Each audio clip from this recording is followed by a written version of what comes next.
thought I'd do a little follow-up on the video where I was talking about how to create a drum sample instrument from the drum kit that you're recording. And I thought I'd show you in some ways how I actually use this drum kit. And a couple of alternatives as to ways in which I will use this. Now all will become clear. The main thing I'm trying to do away with is the cymbal bleed from the snare drum. The band in question here, the drummer plays with a lot of cymbals, which is fair enough, and I've just got to learn how to deal with it, and I'm using various methods.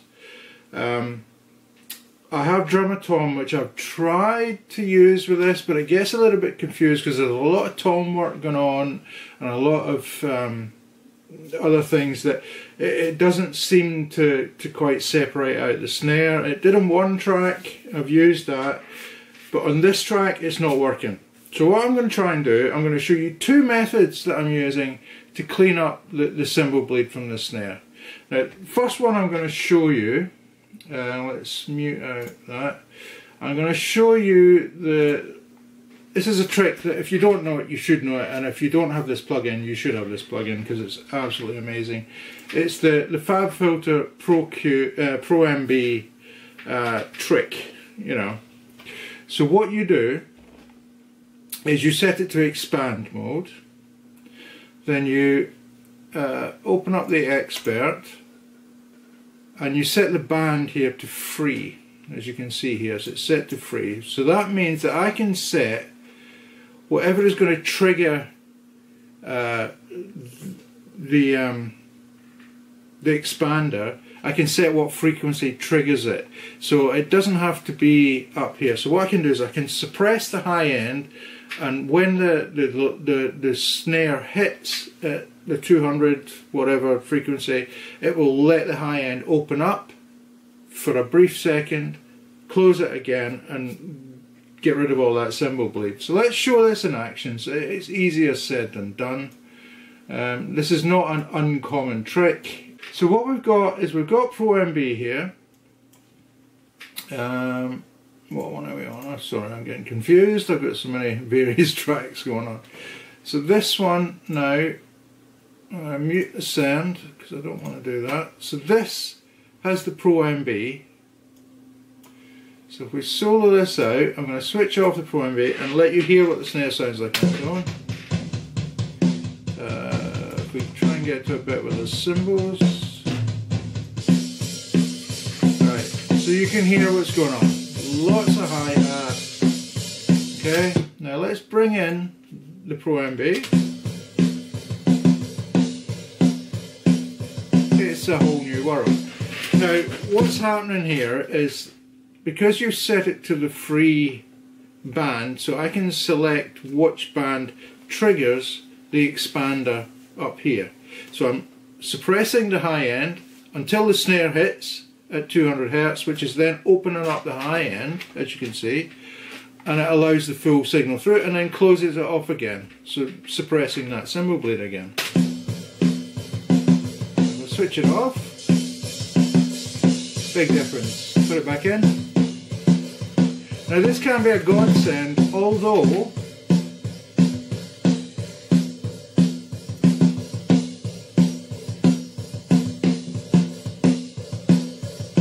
there is always going to be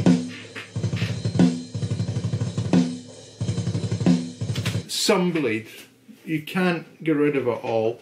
Now I've also put a gate on this, so if we've got the Pro G, which can help, we can put it afterwards,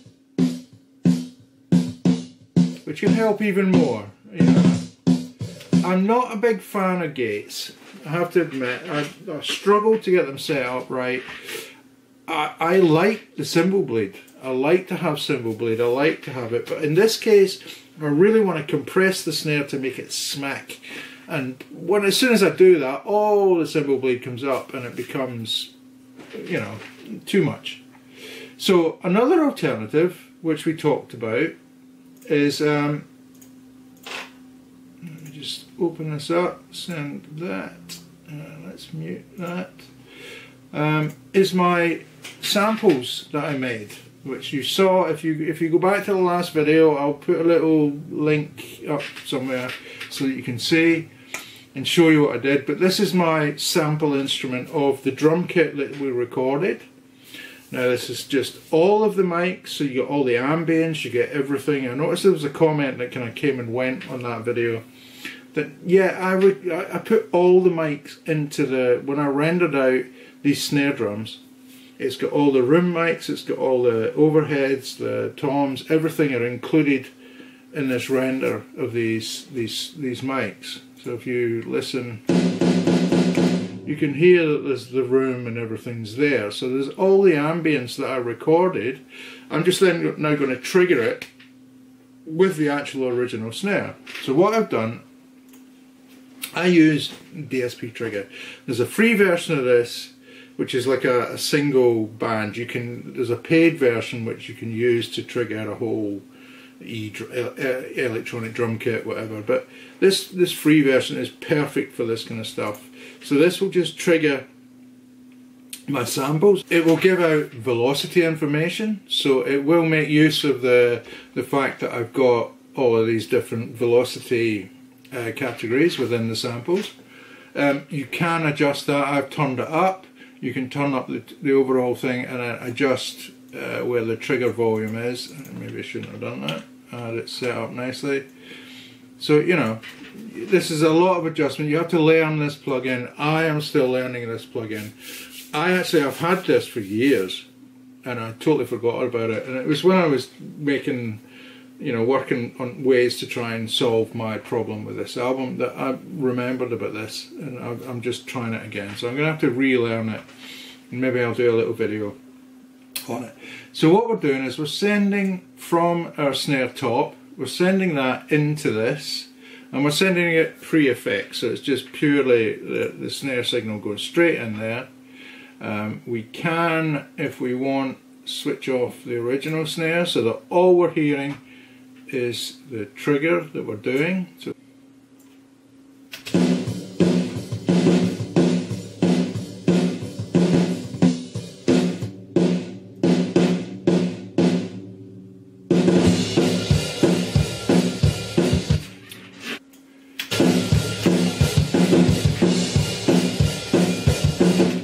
one note of caution with this. Let me just show you something. All of my notes on my Samplomatic are set to D3, which is the normal note for the snare drum. Now, for some reason, Dsp Trigger is an octave above, so you need to set it to D4 to trigger D3. Don't ask me why, it's just a little quirk. But once you realise, and I've just spent 5 minutes offline, I'm not going to show you, thinking, what the hell's wrong with this? So anyway, now we have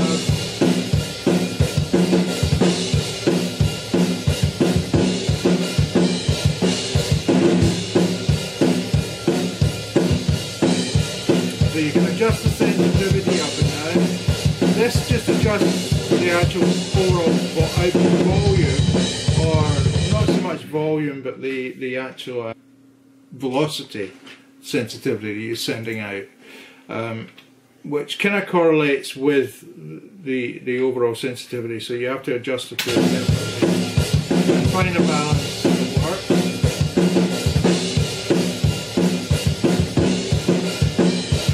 So you can hear that that's triggering our samples nicely.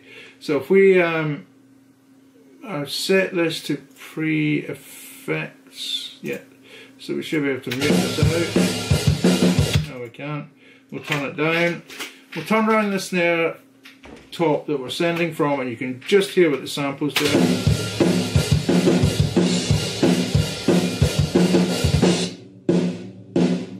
So that's just purely the snare.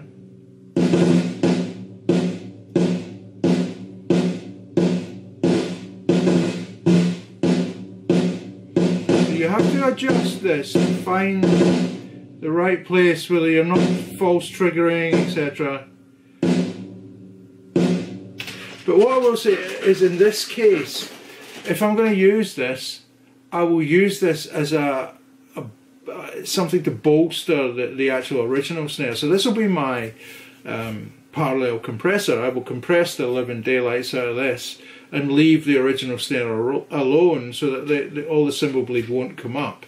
But I can use this sample snare to create my compression, etc. You know. So if I go and read a comp on the end here, you can hear what I mean.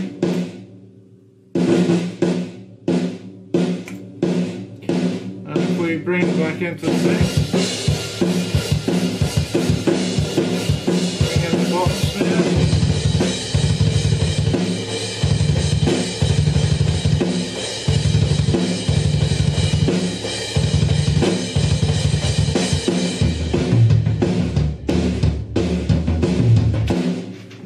Can hear. One little point I will say, if you're going to record the MIDI from this, you can actually go into the track and right click on the record button, and you can record output, and you can select record output MIDI.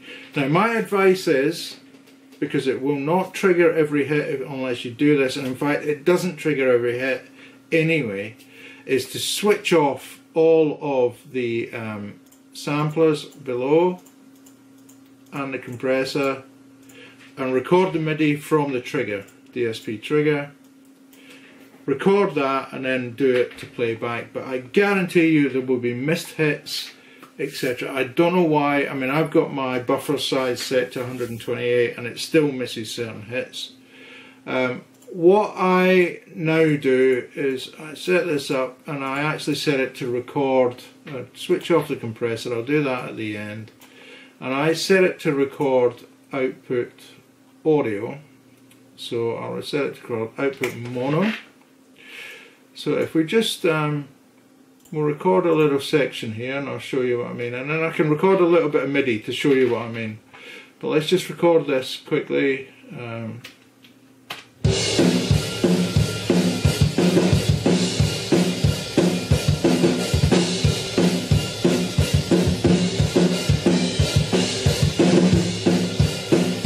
Now you can see in here it's missed a hit, even just on the audio.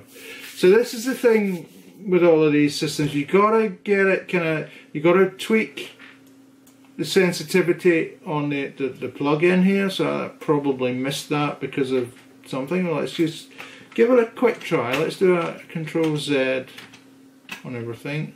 Let's bring down the sensitivity a touch and just re-record that quickly.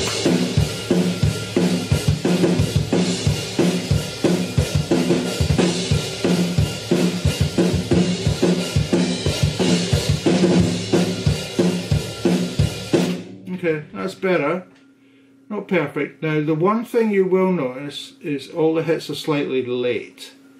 So you will have to go in and adjust the timing. Okay, so let's undo that. And let's just show you what happens when you record some MIDI. So record output, let's record some MIDI. And what I'll have to do now is switch off all of these. Because if I don't, it will miss hundreds of hits and it's just useless. So at the moment all I want to record is the output of the trigger so that I get as many hits as I can, and I guarantee you will miss a lot.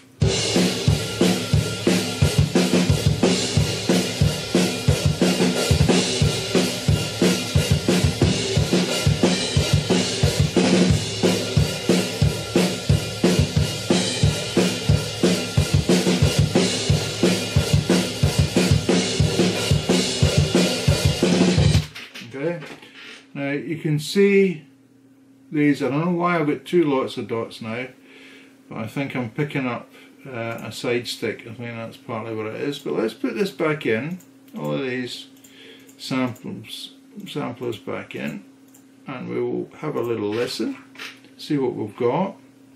So if we solo up,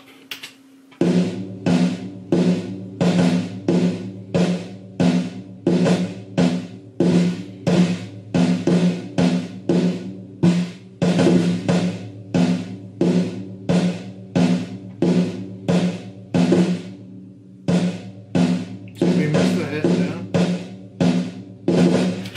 Now it's not too bad. I mean, it's not perfect, but it's not too bad. So as far as I can tell, all of these are our hits. This must have been our kind of lower level hits, and there was one I think we messed up here that is down here that we could just move that in. So you could edit this in to make it work. Now, none of these are perfect, okay? I'm sure there's other drum replacements like Drumagog, etc. I'm not trying to replace the drums. What I'm trying to do is deal with cymbal bleed. I'm trying to allow myself the opportunity to compress the snare to get a smack that I really want with this band. I really want a hard hitting, you know, sound. I've mixed one song and the lads are really happy with it. Well, Danny's happy with it. I don't know if everyone is, but and this is what I'm trying to achieve. So by using various methods to isolate the snare so that I can compress it without bringing up all the cymbal bleed, etc., is what I'm trying to achieve.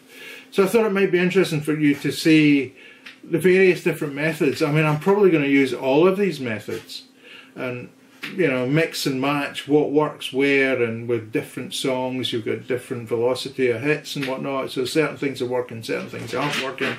This is where I'm at, so I've just got to work through it, find out what works for the song, implement it and create the sound. But essentially what I'm trying to do with this is use the sounds that we recorded.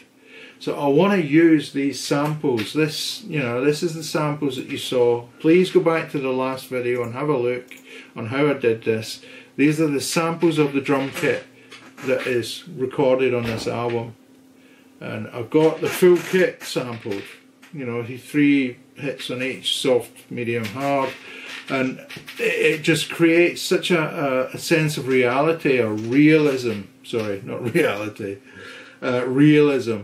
When you're trying to bolster the drums, and you know, I'm basically using this for parallel compression. I'm trying to create a clean snare track that I can really compress. You know, I mean, there is a third method I can use, in that we can use rear gate to output MIDI, but it outputs MIDI at 127 on each hit, which for this, well, I don't know, it might work as a backup, I don't know, but that's maybe for another video. So anyway, I hope you guys found that interesting. I'm sorry if it's a little bit rambling. I'm going through a lot of decisions in my head at the moment with how to go forward with a lot of these songs on this album, and I'm just kind of sussing out the initial stages to get things moving. So I'll take you along on the ride. Anything I find interesting, I will bring you back in on it. So I hope you found it useful. I hope it's helpful. I hope you come back. Please like, share, subscribe, show some love. I know I don't appear that often, but when I do appear, I try to bring you quality. I try to make it interesting. I mean, the only reason I don't make videos every week is because I don't want to bore the living daylights out of you. Okay? Cheers, my friends. Thank you for all the kind comments, and I'll see you soon. Bye now.